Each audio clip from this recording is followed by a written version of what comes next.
पिताजी महाराज आपको ढूंढ रहे हैं, आप जल्दी चलिए। जैसे ही रस्सी खोलने लगे, खबरदार खोलना नहीं, मेरे गुरुदेव मुझे बांध करके, मेरी दीक्षा चल रही है, जब तक गुरुदेव लौट करके नहीं आएंगे तब तक मुझे यहीं रहना है। सैनिक अब इससे ज्यादा क्या कर सकते हैं, दौड़ करके राजा को जाके बताया उस जंगल में वहां वैराग्यवती बंदी है, बोल रही है कि गुरुदेव बांध के गए हैं, वो जब तक नहीं खोलेंगे तब तक नहीं आऊंगे। राजा, राजमाता, पूरा परिवार गया, सबने जाकर के कहा वैराग्यवती चलो यहां से आगे जाना है घर पर। और कब तक बंदी रहोगी, 3-4 दिन तो तुम्हें हो गए।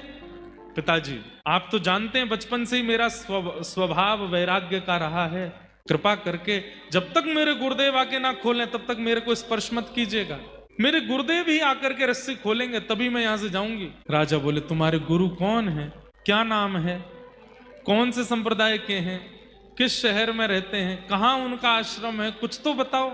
वैराग्यवती बोली ये तो मुझे नहीं पता। राजा बोले क्या करें, बड़े बड़े आचार्य, बड़े बड़े राजघराने में जो संत महापुरुष थे, सबने आकर के वैराग्यवती को समझाने का प्रयास किया। वैराग्यवती वो कोई गुरु नहीं है, वो ठग है, तुम्हारे सारे बर्तन लेकर के, सारे तुम्हारे आभूषण लेकर के भाग गया है, कोई गुरु रूप धारण करके आया, तुमको ऐसे ही परेशान करके चला गया है। वैराग्यवती बोली कृपा करके मेरे गुरुदेव के बारे में ऐसा मत बोलिए, वो मेरे गुरु हैं, वो चाहे तो मेरा सर्वस्व ले लें, मुझे कोई चिंता नहीं है। बड़े बड़े संत, बड़े बड़े ऋषि आचार्य आए, लेकिन कोई भी वैराग्यवती को मुक्त नहीं कर पाया। अगर आपने मुझे मुक्त करने का प्रयास किया मैं प्राण त्याग दूंगी अपने। सब चिंता में बैठे, तभी अनेक संतों ने नारद जी का स्मरण किया, वहीं बैठ करके यज्ञ किया, नारद जी का आवाहन करना चाहा कि हे नारद जी आप पधारो।